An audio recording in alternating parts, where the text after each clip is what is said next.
J'ai vécu en fait 22 ans jusqu'à l'année dernière au couvent de la Tourette, un couvent construit par Le Corbusier à côté de Lyon, à 25 km de Lyon, pour être un grand couvent de formation. Et puis après, dans les années 70, il a évolué avec une grosse hôtellerie, avec 50 chambres d'hôtellerie, qui permet comme ça des étudiants en architecture, des gens qui viennent faire des retraites, mais aussi des étudiants en architecture ou beaux-arts qui viennent séjourner 24 heures, 48 heures, 72 heures parfois. Ils font ce qu'ils appellent des workshops. Et puis voilà, bon, on était une dizaine de frères, hein, il y a toujours 10 frères qui vivent sur place. Donc, il y a eu des gros travaux de restauration en 2008 et 2013. Et au bout de 2 ans, vous avez déjà toute une aile entière qui venait d'être restaurée. On était en 2009 et on a redécouvert le bâtiment restauré. Une aile entière venait d'être restaurée. Les salles étaient magnifiques. Et on se dit, mais quelle œuvre d'art extraordinaire. Et là, tout d'un coup, je ne sais pas pourquoi, le déclic s'est fait. Et j'ai dit à mes frères, si on invitait des artistes contemporains à exposer leurs œuvres dans une œuvre. Donc des artistes vivants qui viennent séjourner au couvent, qui vont faire l'expérience habiter une œuvre, hein, et voir quelles sont les œuvres qu'ils pourraient nous proposer. Pas nécessairement leur demander de produire une œuvre, parce que voilà, on n'avait aucune subvention, tout ce qu'on fait, c'est sans aucune subvention. Et de se dire, ben voilà, on va emprunter des œuvres. Alors moi, je suis souvent allé dans les ateliers, les artistes venaient sur place, et après, ben, on définit un corpus d'œuvres. Et j'ai commencé la première année, en 2009, avec François Morellet.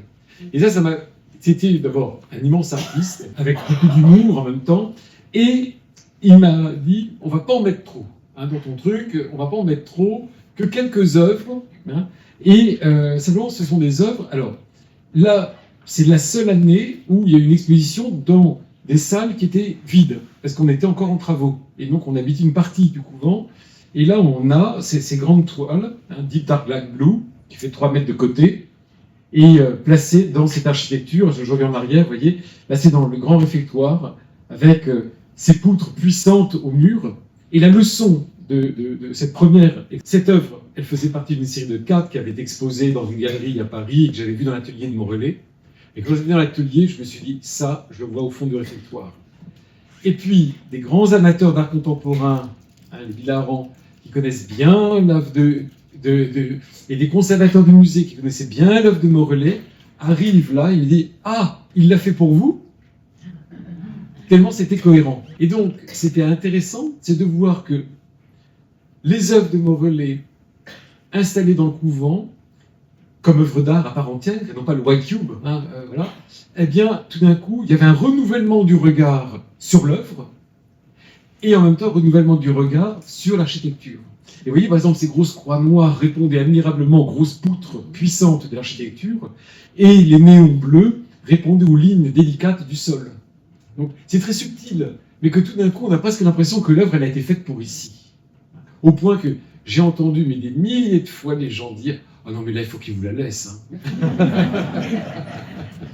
Alors non, ça n'était pas possible. Hein, alors, vous connaissez bien, je ne vais pas développer parce qu'on a beaucoup à voir, mais le travail de François Morellet est quand même à base de mathématiques et de rythme, et notamment des fameuses décimales du chiffre pi.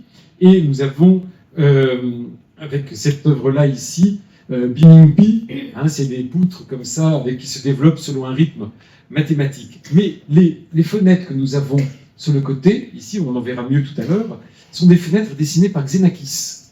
Xenakis, compositeur de musique, mathématicien et ingénieur, travaillait chez Le Corbusier. Et c'est lui, à la Tourette, qui a fait notamment les pans de verre ondulatoires à partir de mathématiques.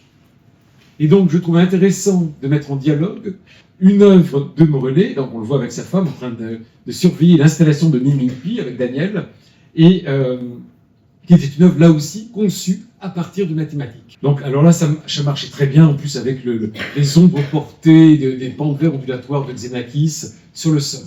Donc vous comprenez très vite la spécificité de ces expositions. Ce sont des œuvres dans une œuvre. Ça, c'est vraiment hyper important. C'est-à-dire que ce sont des œuvres d'art qui viennent dans une œuvre, des œuvres qui viennent dans une œuvre architecturale de Le Corbusier. Et de voir comment un dialogue va s'instituer entre elles, entre les œuvres. Et aussi, autre spécificité, c'est un couvent habité, dans lequel une communauté de 10 où nous habitions, et dans lequel jusqu'à 50 personnes peuvent loger sur place, des étudiants d'architecture, tout ça. Ça fait que les œuvres, elles sont placées dans des lieux dans lesquels nous vivons, au fond du réfectoire, dans la chapelle, dans les salles de cours. Et donc finalement, les œuvres habitent. Et ça, c'est vraiment un mot que j'aime bien employer. Les œuvres ne sont pas exposées, elles habitent. Un couvent lui-même habité par des permanents, les religieux, nous. Cette œuvre avec ce carré blanc qui penche, comme ça, voilà, les œuvres avaient naturellement trouvé leur place. Enfin, c'était vraiment tout à fait étonnant. Là, ici, c'est superposition. Donc, c'est des volumes qui s'emboîtent, qui étaient placés au cœur du couvent, l'atrium, où on a des volumes qui s'emboîtent, justement, avec les conduits qui mènent vers l'église, vers la chapelle, vers le réfectoire. Et Le Corbusier est né à dire, qu'est-ce que c'est l'architecture? Ce sont des volumes qui sont assemblés sous la lumière. Il me semblait que celle-ci aussi, quand la lumière venait jouer dessus, il y avait des parties éclairées, des parties à l'ombre, ça changeait pendant la journée, et c'était comme une petite architecture. Il faisait 6 mètres de haut. Alors, vous voyez, vous avez 8... Je sais pas, vous n'avez pas trop de lumière, non, ça va? Vous voyez bien? Vous avez 8 néons. Ils sont légèrement arqués. En même temps, ces 8, si vous les mettiez en cercle, ça fait un cercle. Virtuellement, hein. Bon, il y en a 4 pendus et 4 au sol. Eh bien, il appelle ça un lamentable parce que quand il l'accroche, vous voyez, ça tombe lamentablement. Donc c'est vraiment... Ben oui, c'est ça, c'est l'humour de Morellet. Donc voilà, il le suspend, paf, ça tombe, c'est lamentable, voilà. Et à la tourette, il était exposé, il y avait un fil qui montait jusqu'au plafond, et il y a un puits de lumière tout en haut. Il y avait un puits de lumière. Je pense que c'est quand même mieux. N'est-ce pas? Oui, retenez les noms comme ça, puis oui, voilà. C'est pour le plaisir des yeux, plus que de prendre des notes. On l'installe, on allume, alors c'est les assistants qui font ça, et il y avait François à côté de moi, et quand il voit ça, il fait « Ah ben, ici, ça monte. » Parce que ici, c'était tout d'un coup, le lamentable n'était plus quelque chose qui était en train de tomber, mais c'était quelque chose qui était en train de s'élever dans la turette. Et là, on est au milieu des stalles de la chapelle. Là où nous prions, hein, au dimanche, il y a les gens dans les stalles. C'était un stress absolu pour moi, d'avoir les gens qui viennent à la messe, qui marchaient autour de l'œuvre. J'avais tellement peur, c'est hyper fragile. Et alors, là, une phrase qui m'a marqué, et qui pourrait peut-être résumer vraiment toute cette conférence, enfin. Et Morellet, vous avez vu son âge, au soir de sa vie, il n'a plus rien à prouver, il a exposé au MoMA, il a exposé à Pompidou, il a exposé partout. Il n'a plus rien à prouver à personne, et il me dit, ici, l'œuvre m'échappe.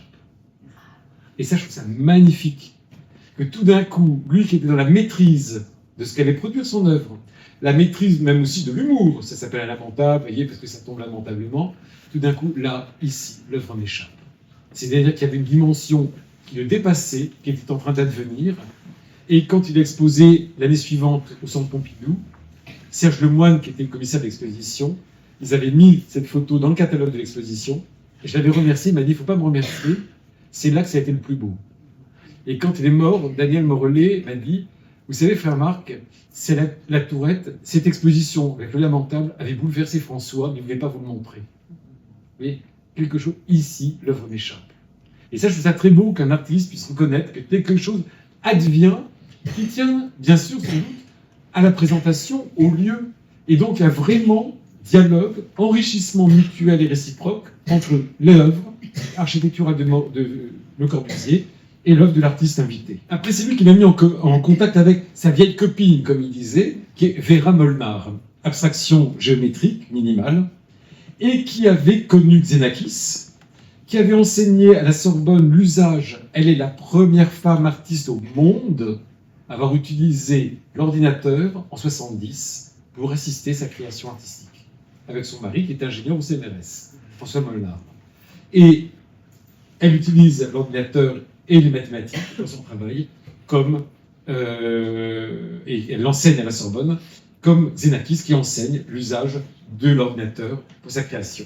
Et regardez, au milieu, vous avez une superposition des reflets des pans de verre de Xenakis sur, vous voyez, les rythmes. Alors ça, tracé à la table traçante par Vera Molnar, c'est une figure vraiment très importante. Elle est décédée il y a un an. Et elle avait 100 ans, enfin 100 ans moins 3 semaines. Et il y a eu sa grande exposition au Centre Pompidou en janvier, février, mars. Et c'était de mettre en dialogue ces œuvres, ces rythmes de Vera Molnar avec les rythmes de Xenakis. Et puis elle a créé pour la Tourette des séries de tableaux, et notamment qui s'appellent Émergence d'une croix. Vous avez 4 ronds noirs sur fond blanc ou une croix blanche sur fond noir. Tout dépend de l'endroit où vous allez regarder. C'est le jeu du regard. Là où vous vous concentrez, vous voyez soit une croix blanche, soit 4 ronds noirs. J'ai invité l'année suivante un artiste britannique qui s'appelle Alan Charlton. Alors Alan Charlton, c'est un peintre. Alors là, il disait ça à l'époque, mais c'était il y a plus de 10 ans. Il y a 10 ans. Je suis un peintre qui, depuis 40 ans, fait une peinture grise. Voilà. Il ne fait qu'une peinture grise. Alors, Charlton fabrique lui-même ses châssis. Il tend une toile. Et ensuite, alors c'est une toile ou parfois une œuvre composée de plusieurs toiles, de plusieurs parties. Et il va créer un gris pour cette œuvre. Et après, il y aura un autre gris pour d'autres œuvres. Et donc, il varie. Et j'étais saisi par ces œuvres quand je les ai découvertes, et je me suis dit, c'est de l'architecture. Il faudrait le mettre en dialogue avec Le Corbusier, tellement ça pourrait être adapté. Vous voyez, on voit trois grandes œuvres avec 3 rythmes différents et 3 gris différents. Là, vous voyez les grands conduits, vous en profitez pour voir le couvent, vous voyez, c'est les grands conduits qui desservent au fond l'église, et sur le côté à gauche, là-bas, le réfectoire ou la salle du chapitre. C'est une œuvre en 13 parties, et qui est très intéressante parce qu'on a vraiment l'impression qu'il y a quelque chose, là, une peinture très architecturée, et qui est entrée en dialogue admirablement avec l'architecture de Corbusier, au point que beaucoup de gens ont imaginé, même ceux qui connaissaient Charlton. Donc ça, c'est une peinture, enfin une toile, enfin une œuvre en 36 parties. Et regardez, là, nous avons un sol qui descend. Et il a voulu, lui, être parallèle au plafond, ce qui est normal. Et donc, ce qui était assez impressionnant, et attendez, je vous la remets comme ça, c'est que d'un côté, vous aviez les fenêtres, vous voyez, qui descendent, on voit la ligne ici qui est en train de descendre, alors que là, le sommet était exactement à l'horizontale.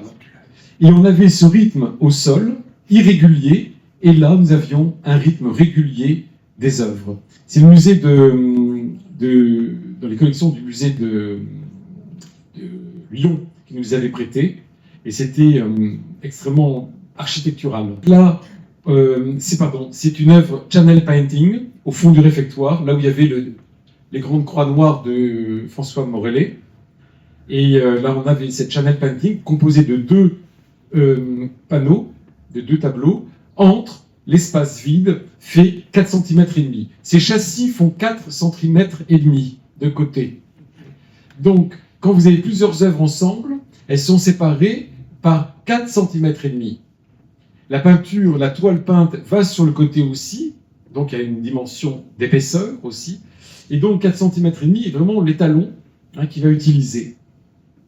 Et vous avez ici une œuvre assez minimale, c'est line painting, cette ligne de peinture de 4 cm et demi de côté, puis après tout en longueur, que je trouvais très à sa place, avec, regardez, les pans de verre ondulatoires de Xenakis. Alors là, c'est un jour de brouillard, où on a l'impression que le couvent flotte entre terre et ciel. Voilà là. Et alors, ce qui me touchait dans une œuvre comme celle-ci, vous voyez, c'est que je trouvais qu'elle avait une dimension architecturale. Je m'explique. C'est-à-dire que tout d'un coup, vous ne vous concentrez pas pour regarder simplement la ligne. Ce que nous regardons, c'est le mur. C'est tout le mur qui devient l'œuvre. Parce que le banc de Le Corbusier participe de ça. Les lignes horizontales des fils électriques participent aussi de cette ligne, de ces horizontales. Et donc finalement, en plaçant son œuvre minimale sur ce mur, il activait tout le mur qui devenait œuvre.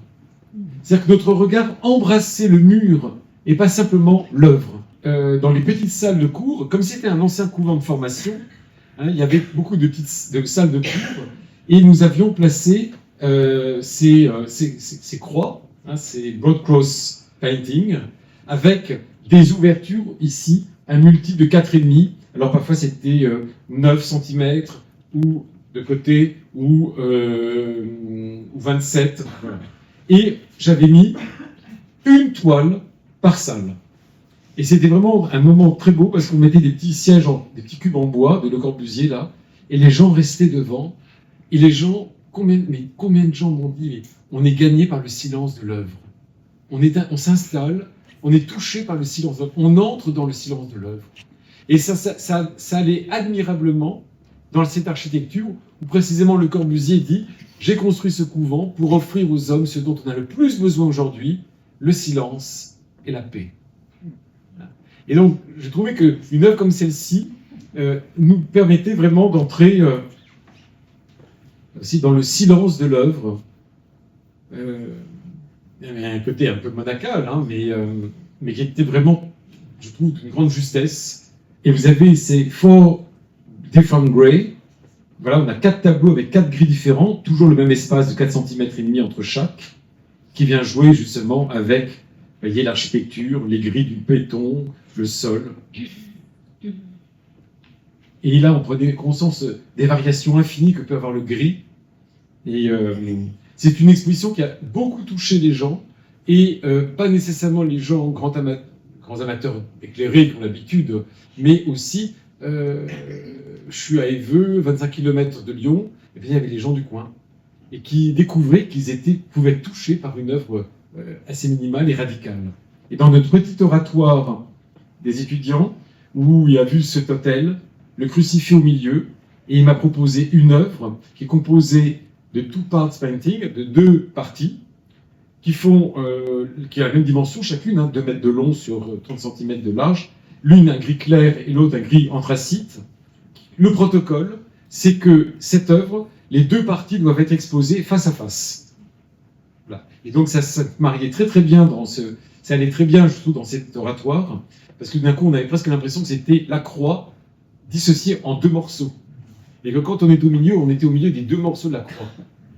Et j'ai fait visiter, un jour je faisais visiter comme ça, il y avait un petit groupe, et puis il y avait un couple d'Écossais qui étaient là, d'un âge respectable, et quand ils sont arrivés là, monsieur s'est mis sur le côté, un peu se cacher, et j'ai vu les en larmes. Et bon, j'ai fait semblant de pas leur voir, enfin voilà, pour pas le gêner. Et sa femme me prend à part, une fois que la visite est terminée, elle me dit « On est très émus, parce que cette œuvre de 89, c'était eux qui l'avaient exposée en premier dans leur galerie à Édimbourg. Et il la revoyait là, et elle dit « Mais c'est bouleversant de la voir dans cette chapelle, parce que c'est sa place. » Et tout d'un coup, là encore, l'œuvre s'enrichissait de l'espace qu'il a recevait. Vous voyez ? Et là, je n'ai pas l'impression de me servir. C'est très important ce que je vais vous dire. Je n'ai pas du tout l'impression ici de me servir de l'architecture pour mettre en valeur des œuvres. Et ça, pour moi, c'était extrêmement important que les artistes comprennent qu'ils n'allaient pas instrumentaliser l'architecture de Le Corbusier pour mettre en valeur leurs œuvres, mais qu'il fallait au contraire entrer sur la pointe des pieds dans cette architecture pour ne pas violenter cette architecture, pour être juste. Alors, pour Benoît, je l'évoque juste comme ça, parce qu'elle était venue me voir. Je l'avais invitée, parce que je rêvais de l'exposer à la Tourette. Et elle visite, voilà, ça prend 2 heures, elle admire l'architecture, sa rigueur, la lumière et tout ça. Et à un moment donné, elle me dit c'est admirable, le jeu de la lumière sur les sols et sur vos murs. Vous voyez qu'on a des murs grumeleux. Et je n'ai donc pas pu faire ma grande exposition Geneviève-As à la Tourette. Et puis, je la voyais régulièrement, j'ai eu la chance de pouvoir la voir régulièrement, et elle avait quelque chose dans la tête, elle ne l'avait pas ailleurs. Hein. Et pourtant, des amis, des collectionneurs, des conservateurs qui la connaissaient bien me disaient « Mais Geneviève, pensez-y à cette invitation, la Tourette, c'est quand même pas important. » Non, non, non, ils ont des murs trop durs, tout ça. Et puis un jour, on en a reparlé, et je lui dis que c'est vraiment pour moi une déception. Elle me dit, je ne veux pas vous faire de peine. Et l'année suivante, quand j'ai organisé une exposition sur le thème avec 4 artistes, sur le thème de la lumière, elle a accepté quand même qu'on expose comme ça 3-4 œuvres que j'avais pu emprunter. Alors, c'était avec des œuvres qui sont un peu difficiles peut-être à voir d'ici. Là, c'est un artiste, Jaromír Novotný, qui a une 40aine d'années à l'époque, que j'avais découvert à Prague, et qui tend sur ses toiles, sur ses châssis, une toile d'organza. Et vous voyez qu'il y a des parties peintes et des parties translucides, où on voit à travers, comme ici par exemple, la texture du mur. Et je trouvais très intéressant que finalement, dans ces œuvres extrêmement silencieuses, très très sensibles, tout d'un coup, eh bien, le mur de la tourette apparaissait dans l'œuvre à part entière. La texture du mur était intégrée. Comme c'était un thème sur la lumière, voilà le tableau aussi de Johnny Evas, qui est conservé au musée de Brou, dont on parlait tout à l'heure, donc vous voyez avec une porte qui s'ouvre dans ce tombeau, que j'avais placé entre les 2 piliers de la salle du chapitre, et de l'autre côté, il y avait un cercle de lumière de Michel Verjus. Donc Michel Verjus utilise la lumière comme un peintre utilise la peinture. C'est son médium, et à chaque fois, il insère sa projection lumineuse, son œuvre lumineuse dans l'architecture. Et donc, il crée à chaque fois une œuvre en fonction du lieu. Et je lui parlais de l'Église, voilà, dans sa grande austérité. Comment allait-il faire? Sachant que Le Corbusier disait qu'il avait construit l'église du couvent de la Tourette avec 2 matériaux, le béton, comme Verjus, artiste de lumière, qui sculpte la lumière, qui travaille la lumière, voilà, allait pouvoir s'insérer dans cette architecture. Alors vous voyez, on a des fenêtres en bandeau ici, et avec la lumière naturelle canalisée par Le Corbusier. Vous avez une fente lumineuse ici, par laquelle la lumière naturelle passe, et on verra ce qu'elle produit tout à l'heure. Et puis, Verjus avait projeté ici un demi-cercle sur le carré de l'orgue et qui se prolonge en un autre demi-cercle en haut. Et c'était intéressant parce que regardez ce que ça donne. Voilà le puits de lumière à partir duquel nous avions suspendu le lamentable de François Morellet. D'accord? Le soleil à l'ouest passe à travers cette fente lumineuse et vient dessiner une ligne de lumière. Et ça que je trouvais très, très intéressant, c'est que Michel Verjus s'est inséré entre les ouvertures de lumière de Le Corbusier sans s'imposer. Vous avez à la fois la lumière de Verjus et la lumière naturelle de Le Corbusier, qui se prolonge quand le soleil descend, au mois de septembre, jusqu'à le mur d'en face. Et sur le mur d'en face, il avait mis un demi-cercle avec lumière rasante qui lèche le mur du fond et qui met en valeur les branchages du béton, et ce demi-cercle qui vient précisément se loger dans cet espace. Et là, Michel Verjus a admirablement imaginé 2 interventions dans l'église, vous voyez, sans s'imposer, sans faire un truc spectaculaire, mais qui vient dialoguer avec les arrivées de lumière naturelle de Le Corbusier. Artiste de lumière, j'ai invité un autre artiste, un jeune artiste qui avait 45 ans à l'époque, Éric Michel, que j'avais découvert dans une exposition qui s'appelait Le néon dans l'art. Et il y avait écrit « La lumière parle ». Et c'est un artiste de lumière qui travaille beaucoup sur les fluos, les néons. Et donc, La lumière parle. Et je trouve que c'était beau comme titre. Et il avait disposé des fluos de couleurs et voir l'impact que ça pouvait avoir dans l'architecture. Bon, parce que, en fait, celle-ci, je la montre après Verjus, mais en fait, je l'avais fait avant. Je l'avais fait après les grilles de Charlton, parce que les frères de la communauté m'avaient dit que le gris de Charlton, c'était bien, mais que c'était un peu austère. Donc, ils m'ont dit, fais-nous quelque chose quand même un peu plus joyeux. Donc, je leur ai fait ça l'année suivante, ils m'ont dit, ça fait un peu boîte de nuit. Parce qu'il fallait que je compose quand même avec les frères de la communauté, parce que je leur mets ça pendant 3 mois dans la maison quand même. Mais bon, ça jouait avec les jeux de reflets, Et le soir, alors on faisait des visites nocturnes qui avaient beaucoup de succès. Parce que tout d'un coup, là, il y a la matière du mur qui vient jouer et qui est absolument savoureuse. En fait, là, il y a presque une sensualité de la matérialité, de la texture des murs de Le Corbusier.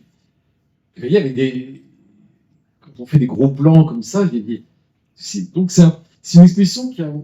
Là, c'est les murs de la Tourette, c'est le crépi des murs de la Tourette. Soit c'est en béton brut de décoffrage, soit c'est avec un crépi comme celui-ci.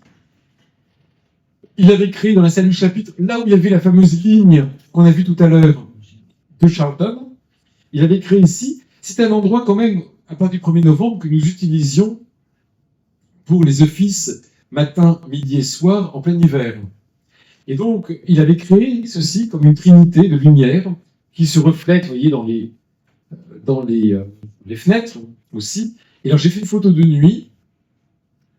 Et alors, les gens dans la vallée, le village, la vallée, voyaient ces éclairages, ils se disaient, qu'est-ce qui se passe? C'est la Tourette, des éclairages bleus, comme ça, spécial, plastique coloré, avec des lumières noires dessus, qui est admirable. Et puis, il avait placé des néons, enfin des fluos bleus au-dessus des radiateurs, là, sur tout le tour, ce qui était intéressant. Parce que quand nous passions, pendant les visites, dans ces couloirs, en fait, on entre dans la couleur. C'est faire l'expérience d'entrer dans la couleur, d'être baigné dans la couleur. Je n'ai pas résisté vous mettre une photo d'un frère qui passe, qui est bleu. Mais donc, c'est l'œuvre, en fait, c'est finalement tout ce qui se passe sur les murs, tout ce qui se passe sur l'architecture qui reçoit des projections. Et c'est vraiment entrer l'expérience de pénétrer, de circuler, voilà ce que ça donnait à l'extérieur, ces grands couloirs baignés de couleurs. Ou dans l'atrium, avec le combat du magenta et du bleu, qui s'affrontent, et qui vient complètement mettre en valeur, ou ici, la bibliothèque qui n'est pas accessible en visite, alors elle est éclairée par l'intérieur avec 3 néons bleus. Un frère me disait, oui, ça ferait très bien une couverture de polar, Meurtre à la Tourette. Et c'est vrai qu'il y a un côté un peu mystérieux, on pense à Monory un peu. Oui, c'est vrai, Jacques. C'est Jacques Monory un peu, vous savez. Et il avait créé, Éric Michel, une croix rétro-éclairée qui était suspendue au mur. Voilà pour les essais de lumière. En 2015, j'avais invité, et il est venu, c'est Anish Kapoor. Voilà. Et Anish Kapoor, voilà, il est indien. En Inde, il y a la ville de Chandigarh qui a été construite par Le Corbusier. Et je me suis dit que... Et puis il y avait des éléments, je reviens juste en arrière. Ici, vous avez le mur rouge derrière lequel se trouve le confessionnal. Il est décollé du mur à 1 mètre. Mais on ne le voit pas d'ici, mais en fait, il est concave. Bien. Mais au début, on pense qu'il est plat. Et plus on s'approche, on s'aperçoit qu'il est concave, on ne comprend pas qu'il est à ce point concave. Et souvent, ça me faisait penser, moi, à Anish Kapoor. Oui, dans ses façons de percevoir l'espace. Alors, il a été marqué par 2 choses. La première, les reflets. Les reflets dans l'architecture, les reflets, la lumière qui traverse l'architecture de Le Corbusier, les vitraux les pentes ondulatoires de Xenakis. Donc, dans son corpus, il y a eu une partie des œuvres liées aux reflets et à la lumière. Donc ça, c'est une grande sculpture, non-object, concave de chaque côté. Alors quand on passait devant, vous voyez, toute l'architecture se met en mouvement. La rigueur architecturale, alors lui, il trouvait ça génial de mettre un peu de bazar dans cette architecture un peu rigoureuse. Alors les gens bougeaient devant et ça faisait bouger l'architecture. Et puis, il a été marqué aussi par le côté rude des murs. Une architecture un peu, des murs un peu, vous voyez, regardez, voilà. Là. Mais c'était intéressant de voir comment tout d'un coup, là, l'architecture était, là aussi, c'est Gold Corner. Et quand on passait dans le couloir, c'était comme ça, en hauteur, placé au-dessus de nous. Voilà, il y avait cet effet très intéressant. Dans l'église, alors, ça a été très émouvant. Quand Kapoor est venu, alors, on déjeunait dans le réfectoire, et il y avait, je sais pas, une trentaine d'étudiants d'architecture d'une école qui étaient là. Et je lui dis, voyez, monsieur, vos œuvres, quand elles seront exposées ici, si vous acceptez, eh bien, on prendra nos repas à côté. Et tout le monde en profitera. Les étudiants, les gens de passage, nous, tout ça. Et il dit, je suis content parce que d'habitude, c'est les milliardaires qui vivent avec mes œuvres. C'est vrai que tout d'un coup, des gens, comme tout le monde, allaient vivre avec ses œuvres. Et après le déjeuner, on va dans l'église. Et quand Kapoor, un des 10 plus grands artistes au monde, il arrive dans l'église, et là, il me dit, attendez, il s'assoit, 5 minutes en silence. Et Ali, là, il était sous le choc, et il me dit avec une voix toute douce, il me dit, que voulez-vous que je rajoute? C'est parfait. J'ai dit, monsieur, vous rajoutez rien. Et voilà. Au même moment, il était en train de défoncer le tapis vert du Versailles pour installer le Gold Corner, vous savez, pas le Gold Corner, le Dirty Corner, qu'on appelle le vagin de la reine, qui a fait tant de scandales au château de Versailles. Au même moment, il fait quelque chose d'énorme avec un bras de fer avec le nôtre, hein, et ici, à la Tourette, il dit, ici c'est parfait, qu'est-ce que vous voulez que je rajoute? Et c'est qu'une semaine après, son assistante m'appelle en me disant, écoutez, monsieur Kapoor a réfléchi, voilà, il vous propose non-object spire. Cette goutte, vous voyez, cette épine en métal, posée au sol, très fine, c'est d'une beauté, et là, je dis, bah, écoutez, oui, on accepte. Mais c'est venu qu'une semaine après, vous voyez. C'est-à-dire qu'il a quitté la Tourette en se disant, non, je mets rien dans l'église. C'était trop fort. Et quand on l'a installé, on a fait plein de photos et un petit film qu'on lui a envoyé. C'était à ce moment-là qu'il a pris la décision si on l'a laissé ou si on l'enlevait. Vous voyez. C'est-à-dire que pour lui, c'était vraiment, il voulait pas mettre quelque chose dans l'église qui ne soit pas à sa place. Vous voyez ce que je veux dire? Je trouve ça d'une humilité, d'une discrétion et d'un respect pour l'œuvre et pour le bâtiment et ce qu'on y vivait, qui a été quand même de remarquable. Et je dois vous dire que quand il y a eu le vernissage, il est venu, il a dormi sur place, avec une chambre simple, hein, avec la douche et les toilettes au bout du couloir. Et le lendemain matin, avant de partir à l'aéroport pour le reconduire, il assistait à un autre office. On avait l'office des laudes, qu'on chantait à 8h, 8h et 8h30. On était là avec quelques personnes qui étaient avec nous. Et puis tous ses amis, quelques-uns de ses amis qui étaient restés dormir. Et Kapoor est venu à l'office. Et en ressortant, il avait les larmes aux yeux. Il me dit, frère Marc, à Versailles, il y a de la haine et de la violence contre ses œuvres. Hein. Il y avait des tags racistes, Kapoor, assassin avec les 2 S du SS. Enfin, il y a eu des trucs terribles. Et il dit, à Versailles, il y a de la violence. Et c'est tout d'un coup quelque chose, voilà, complètement hors des circuits, mais finalement qui ont beaucoup, beaucoup marqué l'artiste. Et nous-mêmes aussi. Vous voyez, on avait cette œuvre, était d'une élégance, d'une discrétion. Elle est placée précisément à l'endroit où il y avait le lamentable de Morellet. Vous commencez à vous habituer à la Tourette maintenant. Oui, là, bon, je me suis fait plaisir. Voilà. Là, c'est une œuvre qu'il a créée pour le lieu. Donc, c'est ces fameux miroirs concaves qui renversent l'architecture en noir. Alors, au début, on était parti sur un bleu marine ou un grenat, on avait choisi. Mais finalement, pendant l'été, il m'a dit, je vous en ai fait un noir. Tout d'un coup, ça joue avec l'architecture. Alors, après, dans une petite cour intérieure, il a placé ce Sky Mirror. C'est la version 3 mètres de diamètre. Il l'avait mis aussi à Versailles, qui faisait 10 mètres. Mais là, il a fallu faire un socle, puis on l'a mis, parce que c'est en porte-à-faux. Ce qui était intéressant, c'est pas d'en bas. Là, je l'ai mis pour information.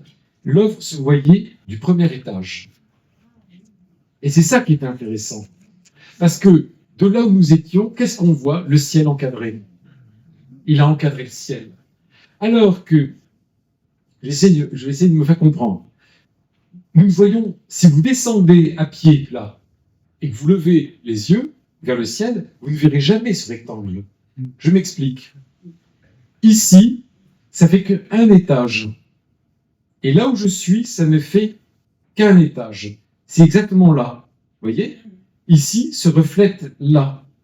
Alors que ce qui est ici, au fond, et là, monte sur 3 niveaux.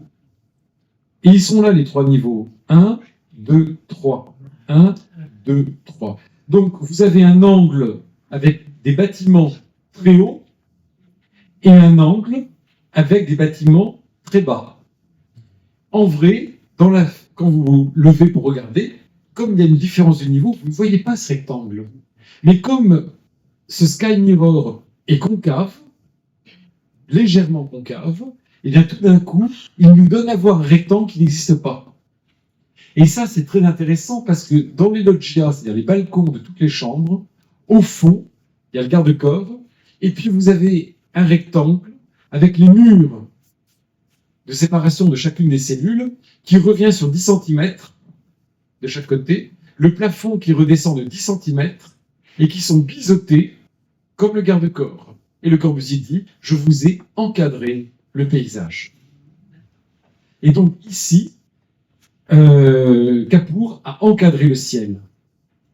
C'est le lien que je fais avec l'architecture de Le Corbusier. Et ce qui était intéressant, c'est que quand on avait regardé, on sortait du réfectoire, on regarde cette cour, et je dis, vous savez, dans cette cour, il faut vraiment se mettre contre la fenêtre si on veut voir le ciel. Sinon, on ne le voit pas.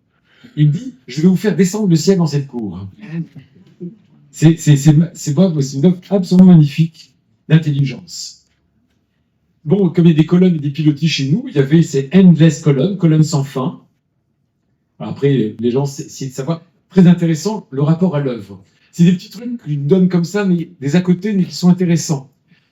Il nous avait dit, c'est une petite pièce qui fait 25 mètres carrés, vous voyez, on voit l'angle là-bas, petite pièce, les gens n'entrent pas dans la pièce. La porte était ouverte, et il y avait un plexi qui empêchait de rentrer. Et on voyait un par un.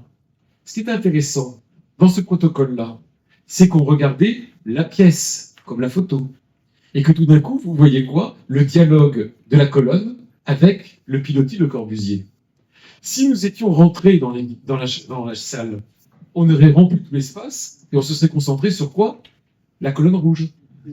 Et à ce moment-là, on se concentrait sur la colonne rouge qu'on détachait, qu'on décontextualisait de ce dialogue avec l'architecture de Le Corbusier qu'a voulu Capour. Je ne sais pas si je suis clair.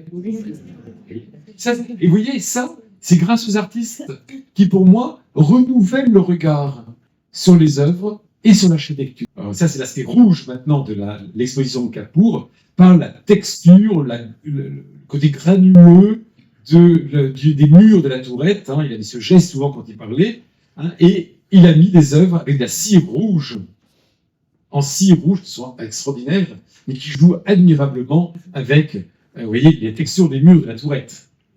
C'est vraiment génial, je trouve. Enfin, c'est magnifique.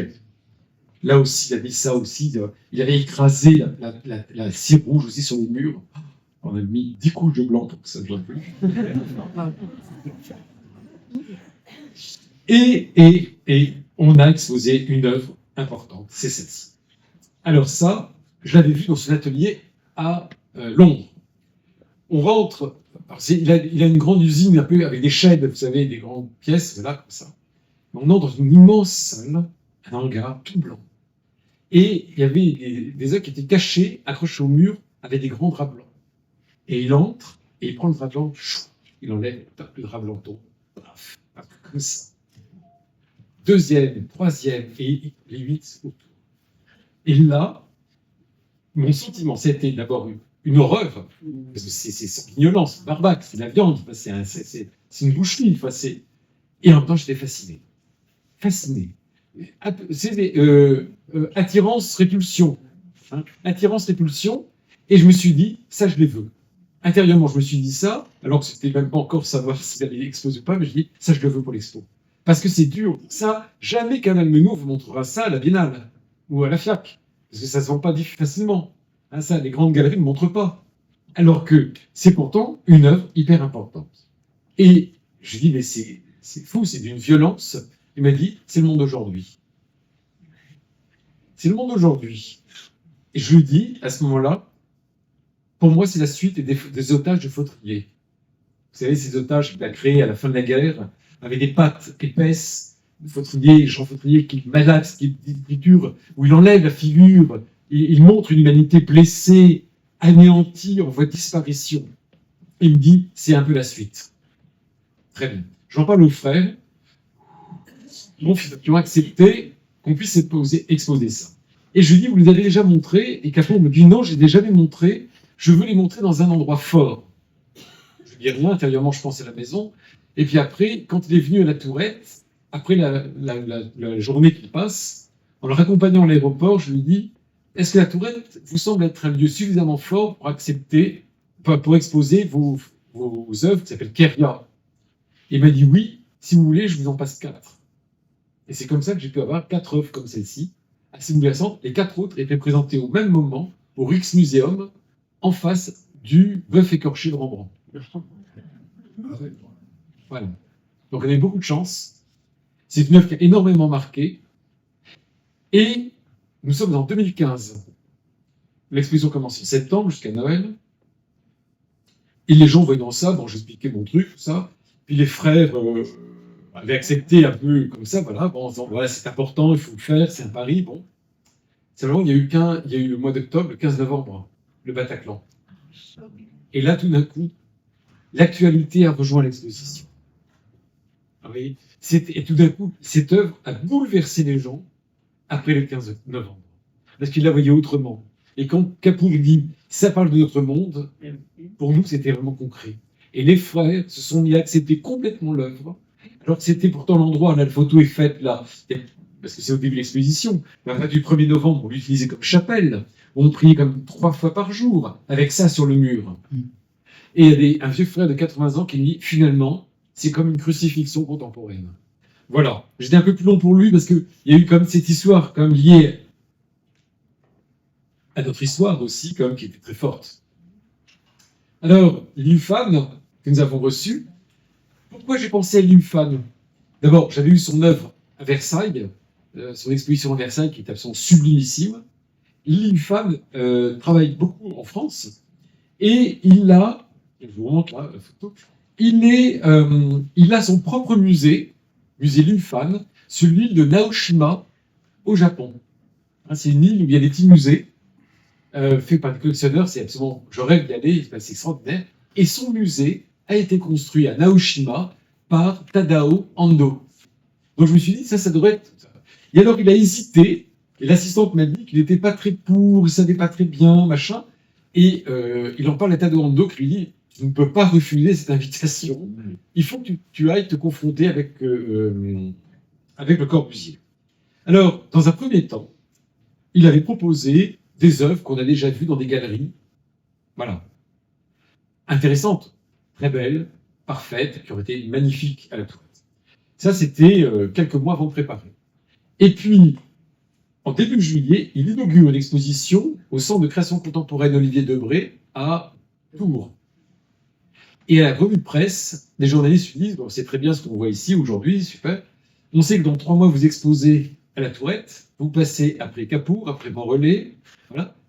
Qu'est-ce que vous allez montrer à la Tourette? Alors il a répondu, vous verrez, voilà. Et l'assistante m'a dit que dans le TGV en rentrant à Paris, il dit, bon, pour la Tourette, on refait tout. Et je reçois, début juillet, le 10 juillet, 6 dessins d'installations à produire pour une inauguration début septembre. Alors là, vous avez par exemple dans une pièce, le papier, vous voyez, paper, qui fait tout le tour de la pièce, qui vient s'enrouler autour du pilier, et ça s'appelle Relatum Home, le titre, et avec une pierre. Et donc là, Alfred Pacman, qui avait organisé avec lui une exposition au château de Versailles, m'avait dit, vous allez voir les pierres, il faut les choisir dans un lieu de rivière ou dans des carrières, mais ça prend beaucoup de temps, il peut se décider, mais enfin c'est très long. Les pierres à Versailles, ça a pris un temps fou parce qu'il faut qu'ils sentent la pierre. Voilà. Alors j'étais avec mes bottes dans des rivières, des environs, à faire des photos de pierres, les mesurer, les repérer sur une carte pour qu'on puisse avec lui y aller ensuite lui montrer des pierres. Et finalement, il est tombé assez rapidement d'accord sur un choix de pierre. Et donc, il a créé 6 installations, une par pièce, avec un papier qu'il avait lui-même été choisir, qu'il en voulait. Et donc, on est comme une chambre de papier, avec cette pierre qui est posée là. C'était un moment extraordinaire, un gros stress, parce que voilà, on n'est pas amusé avec des équipes, hein, et donc on s'est débrouillé avec quelques amis. Et voilà, Relatum Stage. Donc, il fallait qu'on construise une boîte de 30 cm de haut sur 2,80 320 et une plaque de verre posée dessus, sur laquelle il avait posé une pierre. Voilà la boîte qu'on a construite avec des amis, puis après on a fait livrer une énorme plaque de verre qui ne passait pas par la porte des salles, et donc chez Le Corbusier, il a prévu des petits aérateurs qui font 30 cm de large sur toute la hauteur. Et donc, ils avaient un transporteur spécial qui portait avec des ventouses cette plaque très lourde, qu'il a fait passer par l'aérateur, et il y avait une deuxième machine qu'il a récupérée de l'autre côté. Et alors, là, dans une rivière, il avait trouvé 7 pierres qui l'ont inspiré, et c'était un moment formidable de le voir placer lui-même ces pierres.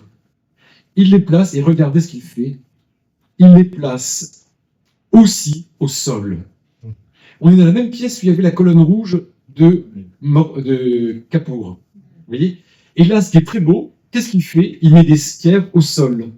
Et donc, c'est toute la pièce qui devient l'œuvre. Vous voyez? C'est-à-dire que là, tout d'un coup, la pièce, l'œuvre a gagné tout l'espace. Et finalement, j'aimais bien, je dis aux gens, ne rentrez pas, parce que vous allez rentrer dans l'œuvre. Vous voyez? Il fallait rester un peu pour regarder. Et c'était un moment mais extraordinaire, les pierres posées comme ça. Et c'était extraordinaire d'assister à ce moment où il place les pierres. Il réfléchit. Ça a été quelque chose de très très poétique. Ensuite, vous connaissez peut-être de Liu Fan, quand il fait des grandes installations avec des graviers, et il pose des pierres dessus. Et puis finalement, il a abandonné ça et il a fait autre chose, Relatum Dwelling. C'est la première fois qu'il l'a fait, après il l'a refait, mais c'est la première fois qu'il l'a fait, c'était à la Tourette, avec une salle entièrement recouverte de plaques d'ardoise. Avec des petits cairns, et on marchait dessus. Et quand on marchait, parce qu'il y a presque 2 épaisseurs de dalles d'ardoise, qui avait été lui-même commandé chez un marchand, parce que il ne voulait pas qu'elle soit trop régulière, voilà. Et quand on marchait, il y avait une sonorité, comme quand on marche dans des lits de torrents asséchés l'été en montagne, où les pierres s'entrechoquent et font du bruit. C'était extraordinaire. Et surtout, ce qui a tout changé, c'est qu'il avait mis qu'au sol le truc. On avait l'impression d'une terrasse d'allée. Et il a mis sur le pourtour une rangée de dalles à la verticale. Et là, tout d'un coup, ça changeait tout. Ça a tout changé. On était dans un espace où on avait l'impression, regardez, que les piliers de Le Corbusier surgissaient, traversaient ces sols d'ardoise. Un peu de manutention, mais c'est très bon. Alors ensuite, il a utilisé dans une salle les 4 piliers de Le Corbusier et il a créé une chambre, une salle en papier et métal. Donc il m'avait demandé de faire un socle et ensuite de faire, voilà, il voulait des grillages qui fassent 40 sur 60. Donc ça ne se trouve pas dans le commerce, parce que sinon tout passe à travers. Donc c'est un fabricant qui est venu sur place créer ces structures métalliques. Et ensuite, lui est venu avec des feuilles de papier de Corée et il collait une feuille à l'intérieur, une feuille à l'extérieur, de chaque côté, vous voyez, de la structure métallique pour faire cette chambre de papier qui venait s'enrouler, comme on le voit ici, autour de l'architecture de Le Corbusier. Les lignes, là aussi, jouaient avec les lignes du sol et s'essayaient. Alors on faisait entrer deux par deux. C'est une expérience extraordinaire. Et là, on était vraiment dans cette chambre de papier, une architecture dans l'architecture. Après, cet espace, il l'a refait au centre Pompidou-Metz, mais il n'y avait pas de piliers pour porter. Donc, ça n'avait pas du tout le même impact. Parce que là, regardez, il vient s'enrouler autour de l'architecture de Le Corbusier. L'architecture est prise en compte. Et en même temps, par les fenêtres, vous voyez, on a les vues. Alors, je dois vous confesser que par une nuit de pleine lune magnifique, je suis allé dormir avec mon duvet dans l'œuvre ici, parce que c'était quand même quelque chose d'assez extraordinaire. Alors, vous demandez aux gens de ne pas faire de trucs, mais moi... Voilà. Ça, c'était une cuve créée de toutes pièces qu'on a dû faire en métal, au milieu de laquelle il y avait une bougie relativement ronde qu'il avait placée, très massive, puisque sa hauteur est de 1,50 m.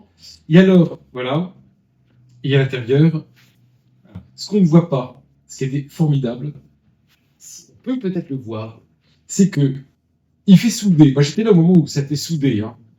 Ça a bien été soudé, bien bord à bord, angle contre angle, hein, un bel angle. Et tout d'un coup, il fait vraiment, ça va pas, ça va pas. Et il fait dessouder. Et au moment de souder, il pousse. Je ne sais pas si vous voyez, ici, c'est bord à bord. Et là-bas, vous avez 3 cm de décalage. C'est-à-dire qu'il a poussé. Il pousse. C'est-à-dire que là, ici, vous voyez, par rapport à là, cette plaque avance. Ouais, et celle-ci est en recul de 3 cm. Ou de 2 cm. C'est très peu de choses. Mais il dit, ça apporte l'imperfection. Et dans l'architecture de Corbusier, il dit, ici, il y a l'imperfection partout. Des ratés, des imperfections dans cette architecture. Et donc, tout d'un coup, au lieu d'avoir vraiment le truc bien soudé, bien à l'angle, bien rigide, non, tout d'un coup, clac, il apporte ces petites erreurs, ces petites poussées, qui est tellement discrète, si on ne les signalait pas aux gens, les gens ne voyaient pas, mais en même temps, qui fait toute la différence. Il y avait quelque chose d'humain. Enfin, moi, je trouvais ça absolument extraordinaire. Et voilà, on avait donc, le protocole, il fallait mettre des petites échelles à chaque fois pour aller allumer la bougie, le soir, on enlevait. Donc voilà. On changeait la bougie régulièrement. Là aussi, Relatum Dwelling, dans un petit, avec des plaques d'ardoise au sol et une grande plaque de métal. Là aussi, cette plaque, c'était quand même quelque chose d'un peu stressant parce que, vous voyez, les portes ici sont évidemment trop petites. Donc, c'est une grue qui est venue, qui a fait passer par-dessus le couvent la plaque de métal. Puis, dans l'église, il y avait une installation avec une peinture au milieu, entourée de sable et entourée de gravier blanc. Donc, ça, c'était l'exposition François de l'IUFAM. Alors ensuite, j'ai opté, parce que je m'intéresse beaucoup aux commandes publiques dans le domaine du vitrail contemporain, et je trouvais intéressant de faire une exposition avec des maquettes ou des panneaux d'essai. Donc là, c'est une exposition thématique, et c'est à cette occasion que je vous avais sollicité. Et on avait exposé dans l'Atrium une maquette de Viala à l'échelle 1, prêtée par justement le CNAP, hein, ou le Fonds national d'art contemporain, le FNAC, de Viala pour la cathédrale de Nevers. Et il y avait une de vos œuvres ici, vous voyez, que j'avais placée dans le réfectoire avec les pentes verres ondulatoires de Xenakis. Ici, dans la salle du chapitre, j'avais mis la maquette du vitrail qui est chez vous, à la cathédrale de Stéphane Belzer. Et puis là, ce sont des panneaux d'essai, c'est-à-dire que quand il y a un concours, le maître verrier fait un petit panneau d'essai qu'on avait mis devant les fenêtres. Là, c'est de Jean-Michel Alberola pour la cathédrale de Nevers. Et j'ai fait faire des cadres en métal, et puis on mettait le verre comme une diapo. Mais comme ça, ça c'est un détail fait par les Duchemin de Stéphane Belzer, les parties supérieures des vitraux. Là aussi, c'est chez vous. C'est les saints du diocèse avec les neurones. Là aussi, c'est chez vous, la chute des anges. Jean-Marc Cirino aussi. Une sérigraphie sur verre. Là, c'est Olivier Debré. Un Otello, enfin un panneau. Ici, c'est Garouste pour l'église de Notre-Dame de Talent, à côté de Dijon, qui avait été prêté par Pierre-Alain Parot.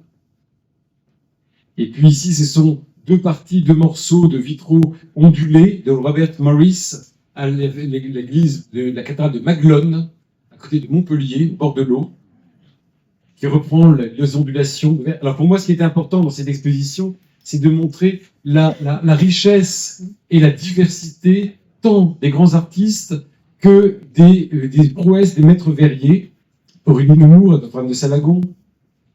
Et beaucoup de gens qui connaissent tous ces artistes ignoraient, à part Conque, à part Soulages à Conque, les gens ignoraient que Aurélie Nemours, qu'ils connaissent pourtant bien, avait fait des vitraux à Notre-Dame de Salagon, ou ici que David Rabinovitch a été à Notre-Dame du Bourg, à Digne.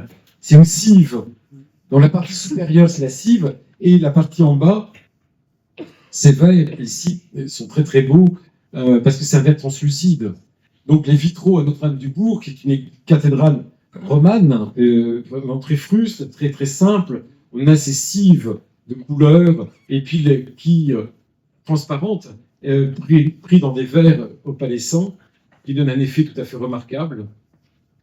Et ici, c'est un détail de Martial Reiss, la Vierge. Et la Vierge de la Visitation, c'est à Notre-Dame de l'Arche d'Alliance à Paris. Ou ici, une baie trilobée avec les empreintes de doigts de Sarkis sur des vitraux pour le réfectoire de l'abbaye de Sylvacane. Voilà. Ce qui était intéressant, c'est que ça a permis à beaucoup de gens qui connaissent l'art contemporain de découvrir que les artistes qu'ils aimaient bien et croyaient bien connaître avaient répondu à des commandes de vitraux et que c'était un domaine finalement à la fois très classique, médiéval dans ses racines et en même temps qui a su accueillir des artistes contemporains et aussi de se renouveler dans des techniques. Voilà.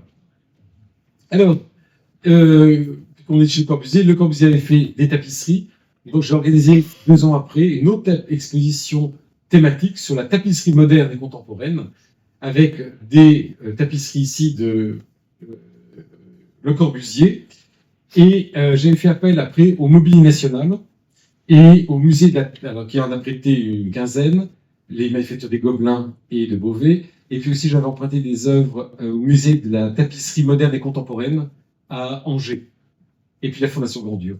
Alors, ce qui était intéressant, c'est que tout d'un coup, c'était pas incongru de montrer une exposition de tapisserie à la Tourette, même si je m'éloigne un peu de mon intuition initiale en invitant un artiste, parce que d'abord, Le Corbusier a créé une trentaine de tapisseries, et que la tapisserie pour Le Corbusier est très importante. Il dit, la tapisserie, c'est quelque chose de mural. Et comme les gens ne peuvent pas avoir spécialement une décoration chez eux, architecturale très forte, parce qu'ils vont beaucoup bouger, les gens, et les mutations, la famille s'agrandit, on déménage, on bouge, eh bien, la tapisserie, c'est magnifique, parce que c'est mural, mais c'est nomade aussi. Et que quand vous quittez votre maison, vous décrochez la tapisserie, vous la roulez, vous la portez sur le bras, vous arrivez dans votre nouvel appartement, et clac, vous mettez votre tapisserie. Et donc, il appelle les tapisseries, ce sont des murales nomades. Le mural nomade, placé là dans l'atrium, qui conduit la porte noire vers le réfectoire. Vous voyez, regardez, pour moi, il y a un dialogue, et même le directeur du Mobilier National, Hervé Lemoine, quand il l'a vu, il était scotché, il m'a dit, on a vraiment l'impression qu'elle a été tissée pour ce lieu. Ou comme par exemple dans le réfectoire de Chelida. Regardez ça. Alors, je la remets derrière parce que des piliers, des colonnes, c'est absolument extraordinaire. C'est l'architecture. Enfin, c'est magnifique. C'est tissé à Beauvais, un exemplaire unique qui et tout d'un coup, en fait, quand on a retiré les tapisseries, tout d'un coup, on a retrouvé la brutalité brute du béton, et on s'est dit quand même cette tapisserie, c'est quand même super utile pour apporter de la douceur. Là, regardez, Aurélie Nemours, rythme du millimètre. C'est celle qui avait fait les vitraux rouges, le vitrail rouge. Et là, regardez, elle travaille sur le rythme du millimètre, et nous avons un sol et les fenêtres sur le côté de Xenakis. Donc il y avait une cohérence, une justesse, un dialogue. Là encore, l'œuvre semblait avoir été créée pour le lieu. Ou ici, c'est une tapisserie de Vera Molnar. Là, c'est une tapisserie un peu plus ancienne de Raoul Lubac. Dans l'église, j'avais mis, ça représente la Sainte Face, Saint-Suaire, de Mario Prasinos, qui est un peu confidentiel, mais qui est très intéressant. Et là, avec une forme qui travaille beaucoup à l'encre de Chine avec des gouttelettes, on a le suaire, c'est le visage du Christ. Pour information, vous allez la voir bientôt sur tous les écrans, parce que il y a une commande de tapisserie contemporaine pour Notre-Dame de Paris, pour les chapelles latérales au nord. Il y a 7 chapelles, il y aura 7 tapisseries qui sont tissées au Gobelin et à la manufacture de Beauvais et à Aubusson. Et on a fait partie d'un petit groupe là pour conseiller l'archevêque qui a choisi 2 artistes, Barcello et Michael Armitage, et Miguel Barcello. En attendant, pour que les visiteurs et les fidèles comprennent qu'il va y avoir des tapisseries à cet endroit-là, mais qu'il va falloir attendre 4 ans, et bien le Mobilier National a déposé des tapisseries dans ces chapelles pour qu'on voit déjà un peu du textile. Et il y a notamment cette Sainte Face. Il y a aussi le chêne de membré de Prasinos, de Buraquillo. Là, c'est les caldaires. Et là, je me souviens, Sylvie Ramon, quand elle était venue, elle m'a dit « Oh, mais Marc, c'est trop facile d'exposer ça ici, avec la porte de Le Corbusier, avec la forme noire sur le fond jaune, comme ça. » Ou ici, celle de Sonia Delaunay, vous voyez. Le dialogue était presque trop facile. Thomas Gleb, une tapisserie, là, justement, où il joue sur les laines écrues, avec différentes tailles de points, plus ou moins gros, qui étaient C à Beauvais. Ou ici, Thomas Gleb, avec ces tapisseries qui font partie du courant de la nouvelle tapisserie.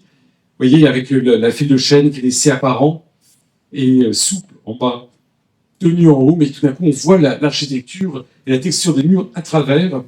Et donc, on avait accroché la tapisserie en accord avec son fils et sa belle-fille à 10 cm du mur pour que la lumière passe. Et dans ce courant de la nouvelle tapisserie, qui est un courant très intéressant, hein, c'est la nouvelle tapisserie, vous avez des œuvres notamment de cette Colombienne Olga de Amaral. Si vous allez à Paris, allez voir absolument son exposition à la Fondation Cartier. C'est 70 tapisseries extraordinaires de Olga de Amaral, qui tisse, qui travaille en relief. Et là, vous voyez, elle tresse des portiques qui sont déjà tissés, qui jouent avec le mur admirablement, ou Jagoda Buick, qui est de Croatie, de Monténégro exactement, avec du poil de chèvre, du crin de cheval, qui fait ces tapisseries tout à fait étonnantes. Ce courant de la nouvelle tapisserie, mais regardez comme ça marche bien sur les murs de la Tourette. Pour aller, le grand conduit qui mène à l'église, la Fondation Gandure nous avait prêté cette grande tapisserie de Josep Gros Garriga, qui est un artiste catalan, une œuvre de 86, qui est 7,50 m de long, et qui est une tapisserie qui s'appelle Les heures sombres et les heures lumineuses, faisant référence à la guerre d'Espagne. Et j'avais mis, non pas au fond du réfectoire, on la voyait de face, je voulais qu'on la découvre en marchant. Et vous marchiez vers l'église, en passant devant des heures sombres, noires, puis bleu marine, puis bleu jaune, puis de nouveau bleu marine. Et surtout, ce qui est important, vous avez ici une veste de pyjama, un jean, une chemise. Alors évidemment, les gens voyant ça au début riaient. Et puis d'un coup, quand ils comprennent que c'est quelque chose qui fait référence à la guerre d'Espagne, et que tout d'un coup, ces habits qui sont là évoquent une présence, mais qui a une absence en fait. Présence-absence de tous ceux qui sont morts pendant la guerre d'Espagne. Et que tout d'un coup, ça devient comme des reliques, de traces d'hommes, mais qui ont disparu, qui ont été anéantis. Et c'est une œuvre qui a énormément bouleversé les gens. Là, on est vraiment dans ce courant de la nouvelle tapisserie, qui a été beaucoup soutenu par les fameuses biennales de tapisserie contemporaine de Lausanne, qui a été marquée notamment par la galerie Alice Poli, qui a beaucoup soutenu, et qui a renouvelé. Alors, il y a beaucoup de femmes, et donc on les appelait une nouvelle Pénélope. C'était dans les années 60, 70, 80, ça s'est arrêté en 95, mais c'était un moment très très important. Et vous voyez, là encore aussi, les gens ont découvert à la faveur de ces expositions que des grands artistes avaient travaillé de l'art textile et la tapisserie. Nous avons reçu aussi Anselme Kiefer. Alors Anselme Kiefer, en fait, je l'ai invité parce que j'avais découvert dans son catalogue de l'exposition de Pompidou, dans sa biographie, qu'en 66, quand il a 21 ans, il séjourne 15 jours à la Tourette. Et en 66 à la Tourette, c'est que des frères, il n'y a pas d'hôtellerie, c'est clôture. Parce qu'ils sont en formation, je pense, après ça, 68, 69, ça a changé. Et il vient passer 15 jours au couvent. Bizarre. Il se pose des questions, manifestement. En tout cas, à la suite de ça, il décide d'abandonner ses études de lettres et il commence ses études d'art. 3 ans après, il fait sa première exposition. Donc, la Tourette a été un lieu de vocation pour lui. Peut-être pas la vocation exacte qu'il voulait peut-être en y allant, mais en tout cas, une nouvelle vocation, c'est d'être artiste. Et il avait rédigé un journal de bord qui était passé par Ronchamp, 5 pages, et 25 pages sur la Tourette, où il raconte la vie à la Tourette qu'il passe avec les frères. Et c'était un moment magnifique, et on voit son analyse, alors qu'il a 21 ans, de l'architecture de Corbusier. Moi, quand je vois ça, qu'est-ce que je fais? Je l'ai invité. Hein. Et il est venu, et j'ai dit, il faut que vous reveniez à la Tourette, enfin, c'est important. Et en étant à la Tourette, il m'a dit, oui, je me souviens, c'est le modulor, quand on écarte les bras, ça fait 83, quand on lève le bras, ça fait 2,26 m. Et là, il est en train de nous expliquer le modulor dans les chambres de la Tourette. Et il est très marqué Et après sa visite, il passe une journée complète avec son assistante et il dit c'est d'accord, on fait l'exposition et on va faire des choses nouvelles. Alors, c'était un très bon moment. Alors ça, on pouvait, vous savez, ces fameuses tours, on ne pouvait pas les exposer à la Tourette. De vrai, c'était trop dangereux parce que comme c'est pas gardienné, le parc, des gens peuvent monter dedans, ça peut s'écrouler. Et donc finalement, il a créé cette maquette, l'atrium. Il y avait cette cellule de plomb et ce tournesol avec des graines d'or, Danaé, Danaé qui fait pleuvoir des pluies de pièces d'or. Ces livres en plomb, c'est magnifique, c'est somptueux. Et puis au fond du réfectoire, il y avait ce grand livre, ce grand tableau avec le livre en plomb dessus, c'est 50 kilos. Mais c'est un tableau magnifique avec des matières épaisses, une texture qu'on avait mis volontairement assez bas et où on entrait vraiment dans le livre. Et puis des vitrines que j'avais vues dans son atelier à Croissy ou à Barjac, des vitrines qu'il n'avait encore jamais montrées. Là, par exemple, ça s'appelle le serpent d'airain. Le serpent d'airain qui s'enracine dans la Bible. Ici, c'était l'échelle de Jacob, ces fameuses vitrines. Ou ici, c'était la balance du jugement dernier, avec le moulage d'un cœur et de l'autre, une plume. Mais ce que vous voyez peut-être mal, c'est que le sol de la vitrine, c'était des cendres. Et là, je trouve ça très très fort. Parce que justement, pendant l'exposition, il y a eu la Toussaint. Pas la Toussaint, mais on pensait au mercredi des cendres. Et le mercredi des cendres est précisément la pesée des âmes. Le cœur peut-il peser plus lourd ou moins qu'une plume. Enfin, c'est tout ça qui est en référence derrière. Ici, c'est l'origine du monde. Et il avait créé, alors, bon là c'est des petites photos, je suis désolé, on avait ces vitrines murales qui s'appelaient Palmsonntag, c'est le dimanche des rameaux. Il y a 6 grandes vitrines murales qui sont absolument extraordinaires. Et puis, sur les toits de la Tourette, il avait fait, en fait j'avais vu, si vous regardez un peu l'œuvre de Kiefer, il a fait comme ça des femmes, vous savez, en plâtre, en résine. Alors il a fait des séries de femmes, les femmes philosophes, les femmes de l'Antiquité. Et puis quand je suis à Barjac, donc on l'a exposé en 2019, donc j'avais été à Barjac, c'était en 2018, et il avait créé une série comme ça de femmes martyrs. Et quand il est venu à la Tourette, je lui ai dit mais ça serait super d'en mettre. Il me dit où est-ce qu'on peut les mettre? Et si je lui suggère, je dis et si on les mettait, parce que chez lui c'est en extérieur, c'est dehors, et si on les mettait sur les toits de la Tourette?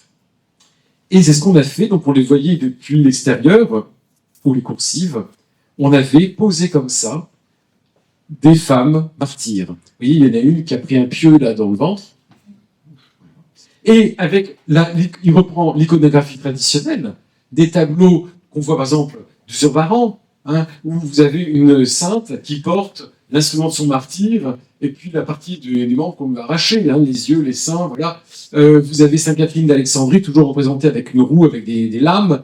Ça fait partie de l'iconographie classique traditionnelle. Et alors, là, ici, c'était avec une espèce de scie. Vous voyez, regardez, il y a le grand mur. Et depuis ces fenêtres au premier étage, il y a un grand couloir qui desservait toutes les salles avec l'expo.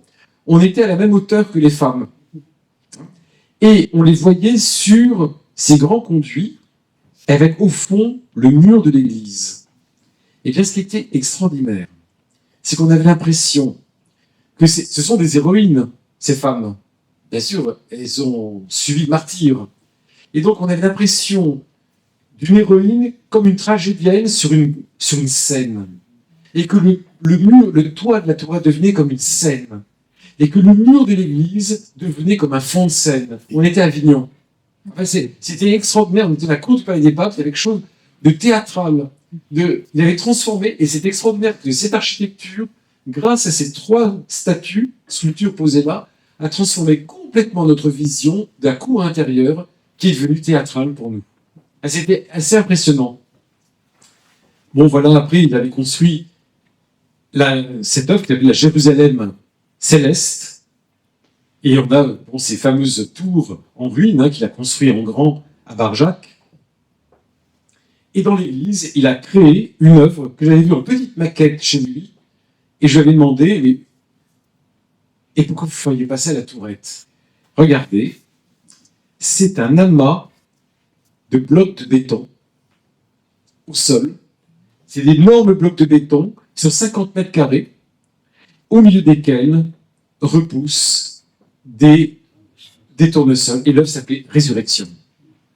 Et ça fait partie du travail de Kiefer, puisque quand il avait fait, par exemple, le décor d'un opéra à Bastille qui s'appelait Am Anfang, au commencement.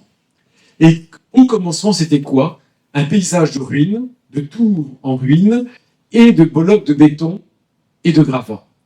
Et il faut resituer, Kiefer est né en 1945. Il grandit dans une Allemagne en ruine. Une Allemagne avec les villes qui ont été bombardées par les Alliés. Et sa mère faisait partie de ces fameuses femmes allemandes qu'on appelait les Trümmerfrauen, les femmes des ruines, qui allaient retourner dans les ruines pour essayer de récupérer les objets cassés, démantelés, mais qu'on va refaçonner et remettre en route, en circuit. Et donc c'est pour ça qu'on a dans les vitrines de Kiefer beaucoup d'objets qu'il trouve dans les déchetteries, chez les ferrailleurs et tout ça. Il y a des rabatteurs qui nous ramènent tout ça. Il redonne une vie à ça. Et lui qui a grandi dans une Allemagne en ruine, qui était en reconstruction, il m'a dit, la seule chose à faire quand on était face à cette situation, c'est de reconstruire et de penser à l'avenir. Et que la ruine, c'est le constat certes d'une catastrophe, mais qu'en même temps, elle est le début d'une nouvelle vie, de quelque chose qui recommence. Résurrection. Et donc, quand j'ai vu la petite maquette chez lui à Barjac, je lui ai dit, mais pourquoi vous ne feriez pas ça à la Tourette, dans l'église, et on le fait en grand. Vous voyez, et ça a marqué énormément les gens, et de voir et ça avait du sens à la messe, d'avoir dans notre église cette résurrection. La vie qui reprend au milieu des gravats. Vous connaissez sans doute Pennon, enfin les œuvres de Pennon. Voilà. Parce que, alors ça a pris du temps, parce que la première fois que je l'avais approché, en 2012, quand il est venu, il a beaucoup aimé le couvent. Et je n'arrêtais pas de lui montrer les bétons bruts du décoffrage dans lequel on a encore la trace des planches qui ont servi à faire le coffrage. Et alors, voilà, et il a accepté finalement, quelques années après, de venir.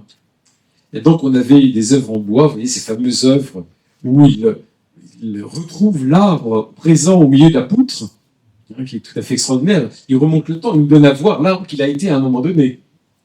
Et voilà, il en avait placé 3 et une horizontale, un peu, vous voyez, cette horizontale, cette verticale, qui annonce, regardez la porte du fond de l'église, qui est une grande porte qui s'ouvre en pivotant, bien, et qui crée un axe vertical, derrière laquelle se trouve une fenêtre horizontale rouge qui forme la croix.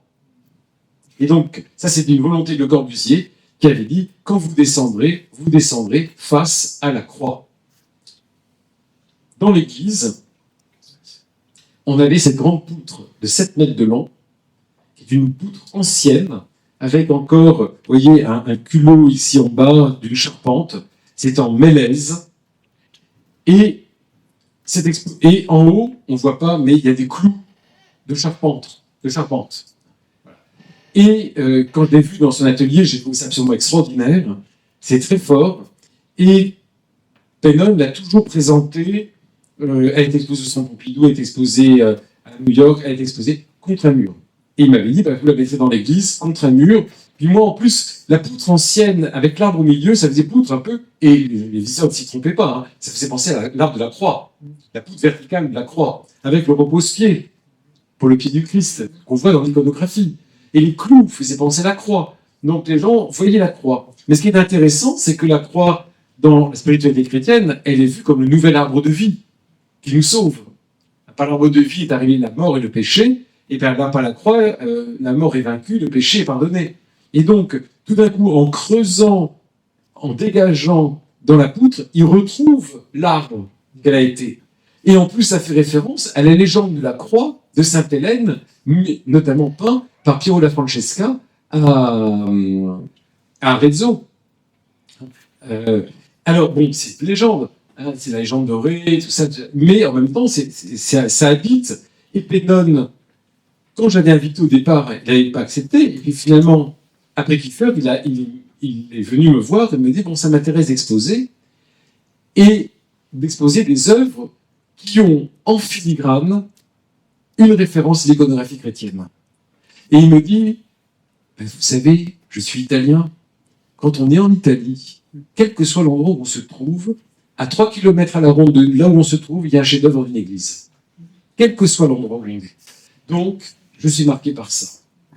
Et il accepte, alors que quand on en parlait avec Didier Semin, avec Henri-Claude Cousseau, des amis de Pennon, en disant, mais quand même, il y a quelque chose de très chrétien dans son travail, en iconographie, tout ça, Pennon toujours, non, il faut pas trop. Enfin, il dit, mais pas ça. Et là, maintenant, c'est lui qui en parle. Vous voyez? Et je reviens maintenant à l'emplacement. Je n'arrivais pas à savoir où j'allais mettre ça contre le mur. Ça marchait pas. J'essayais, ma tête, je le voyais pas. Et je dis à Pennon, j'ai une idée. Est-ce que vous acceptez? On la met au sol.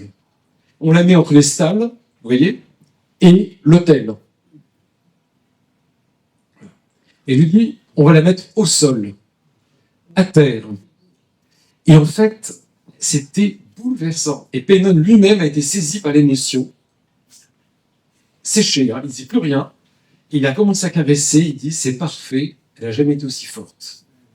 C'est-à-dire que c'est ça qui est extraordinaire, grâce à cette architecture, c'est la modestie de sa présentation, non plus à nous dominer comme dans une salle qui avait été exposée à Pompidou, mais là, elle était au sol. Et la modestie de sa présentation lui redonnait encore plus de force. Et c'est vrai que les gens arrivaient et touchaient l'œuvre un petit peu, mais il la touchait pas, il la caressait. Et je dis à Pennon, voilà, les gens caressent, qu'est-ce que je fais? Je leur dis, ne pas toucher, ou il dit, laissez faire. Et j'ai vu, mais vraiment, on a reçu 10 000 visiteurs, pour nous, à la toilette, c'est beaucoup, hein. Et les gens, mais les gens de tout milieu, de tout style, vraiment, voilà, caressés. Et tout à coup, il y avait un rapport presque de l'ordre du sacré. C'était impressionnant, très impressionnant.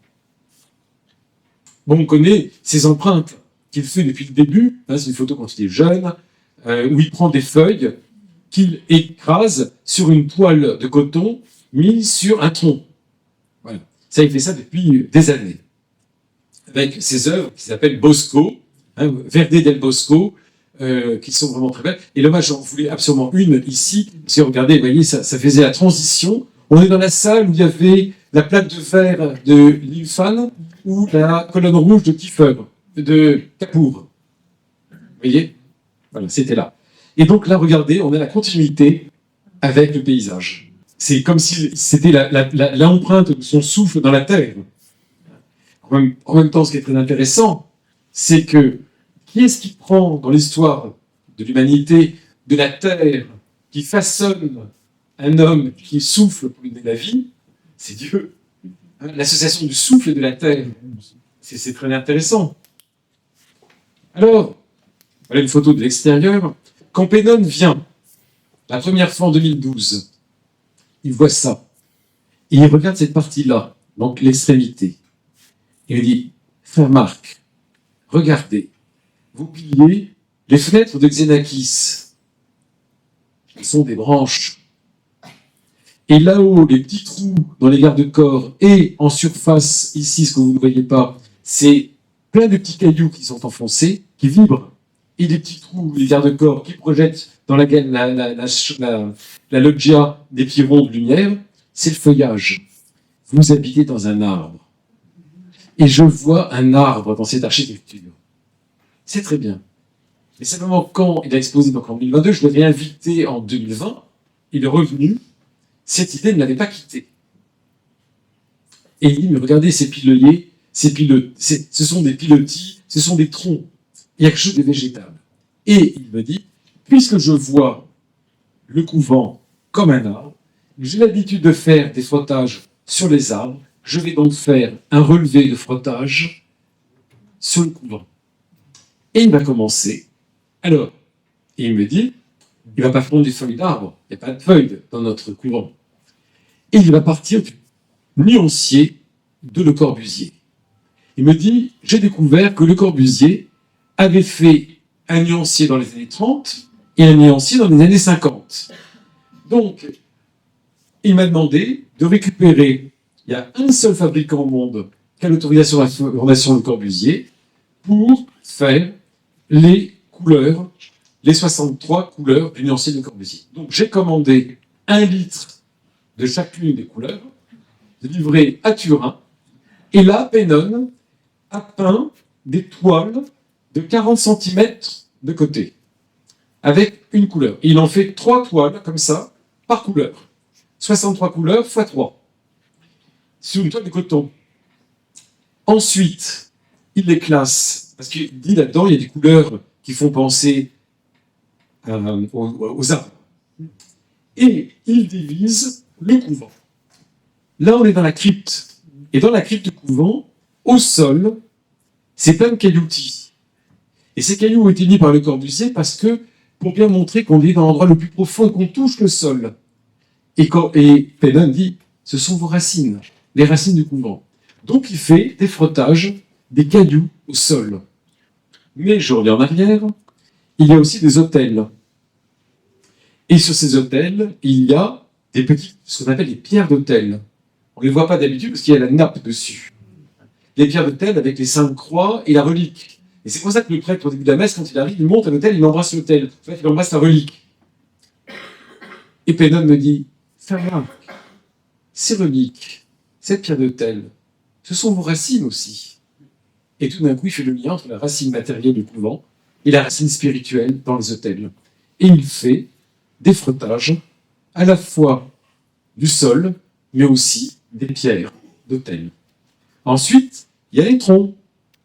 Alors, il va faire, vous voyez, il place une toile, là il l'avait un peu repliée, le long des murs, le long des pilotis, et après, donc, vous voyez, il scotche, il place ensuite l'assistant ou un frère ou moi, on était avec des gros maillets avec du latex, et on frappait cette partie-là, qu'il allait frotter. Et on tapait comme des malades là-dessus, pour que la toile épouse les infractuosités du mur. Mais la toile est suffisamment épaisse pour qu'elle ne se déchire pas.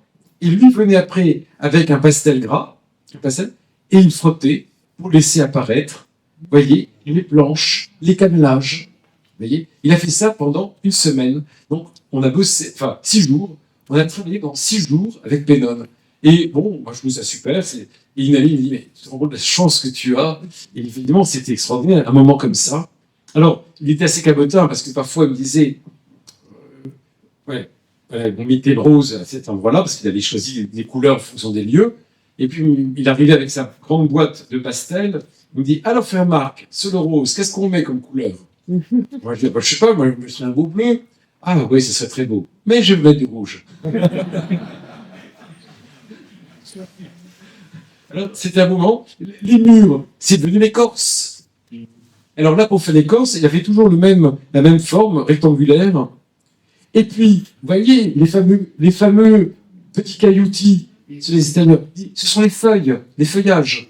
Alors il a fait des frottages à l'extérieur.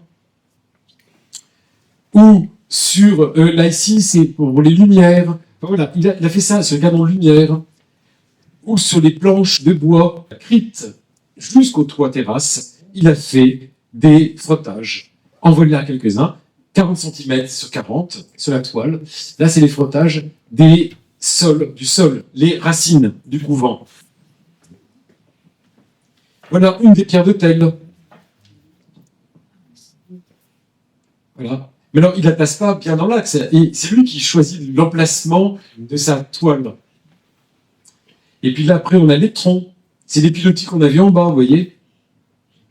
En arrondi, ceux de Xenakis, ou anguleux, ceux de Le Corbusier. Et on voit les infractuosités, et on voit l'empreinte du bois. Voilà, ça c'est celle qu'on a vue tout à l'heure, celle qu'il est en train de faire. Un pilier. Et puis l'écorce, alors il a défini une forme, un rectangle, qu'il va faire voyager dans les couleurs et l'espace. Et puis il y a des branches. Alors il déplace sa toile pour faire des empreintes de petits coffrages. Et tout d'un coup, vous apercevez qu'il y a du bois partout dans ce couvent. L'empreinte du bois. Et pour lui, ça c'est une branche. C'est des branches en couvent. Et tout d'un coup, pour ceux qui connaissent un peu l'œuvre de Pennon, à part l'ocre et le vert qu'il utilisait dans ses œuvres, c'est l'arrivée de la couleur chez Pennon. L'arrivée de la couleur. Et Henri Cousseau a écrit, l'ancien directeur des Beaux-Arts, a écrit un très beau texte, justement, sur cette arrivée de la couleur de l'œuvre de Pennon. Là, c'est les fenêtres de Xenakis, donc le béton et les petites fenêtres. Ça, c'est les petits cailloutis. Mais vous voyez, il sélectionne une forme. C'est les cailloutis des loggias, c'est les feuilles. Et puis il y a des petits trous comme ça dans le quart de corps. Là, il en a signalé un comme ça devient comme des feuillages. Le toit, ça devient la canopée. Puis après, on va dans l'église. Et dans l'église, il voit qu'il y a des coffrages absolument magnifiques avec des grandes planches comme ça qui sont assez longues.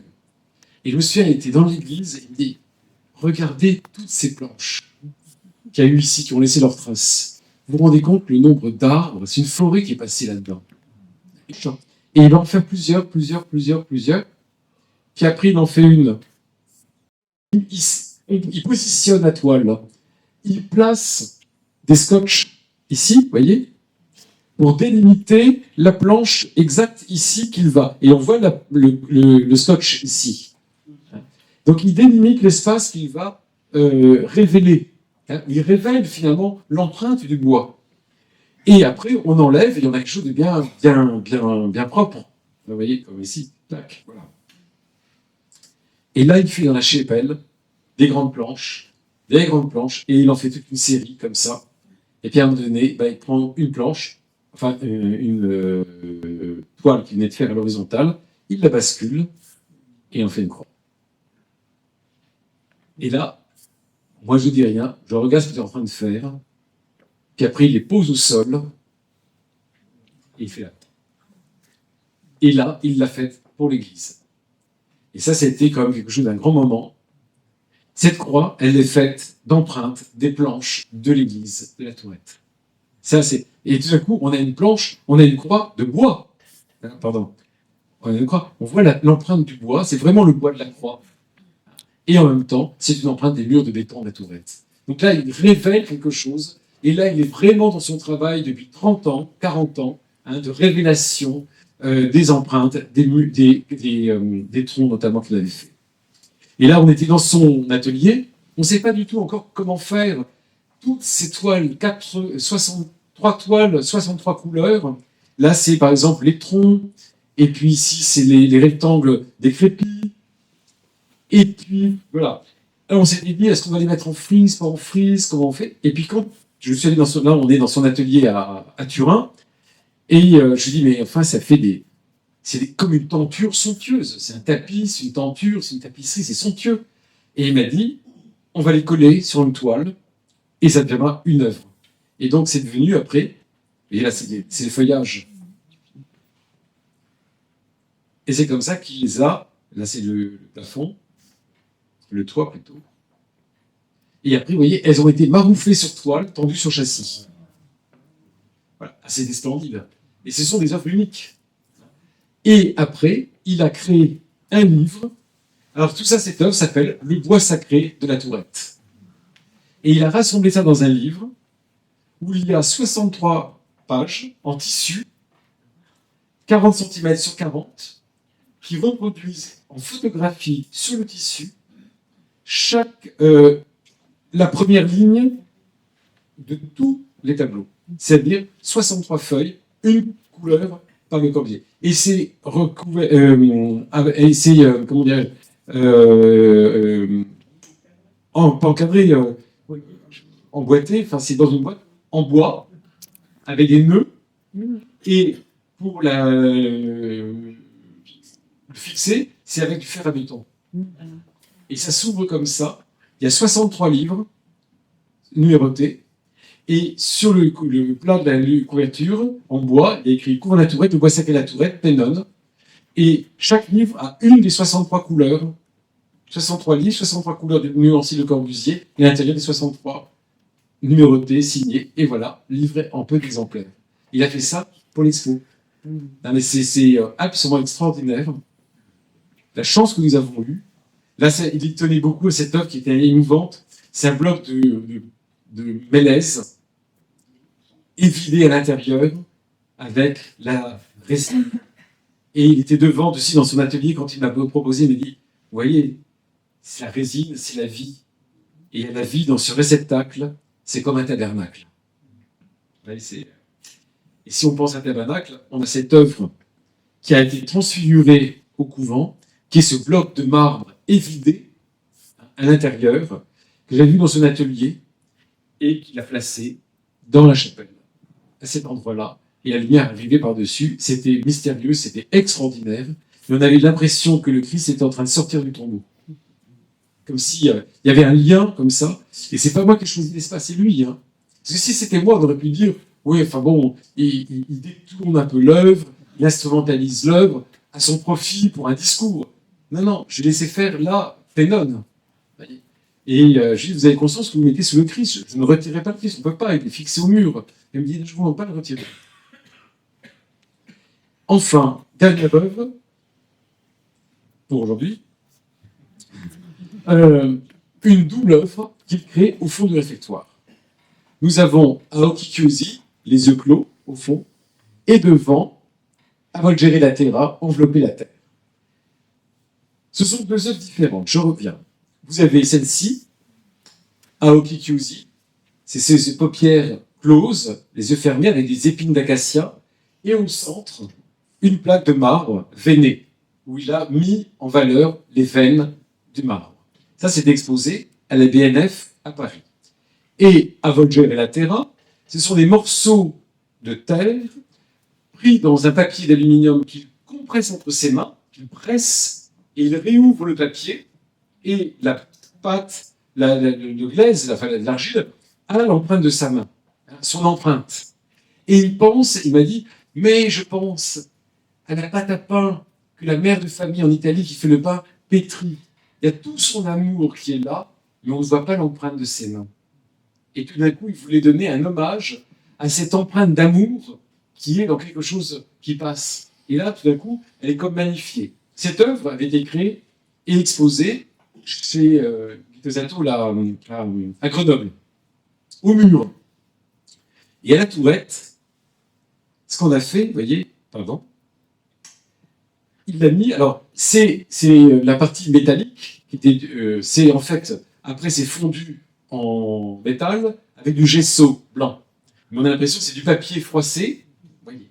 Et quand je reviens en arrière, il m'a dit, il faudrait mettre ça sur une table de réfectoire.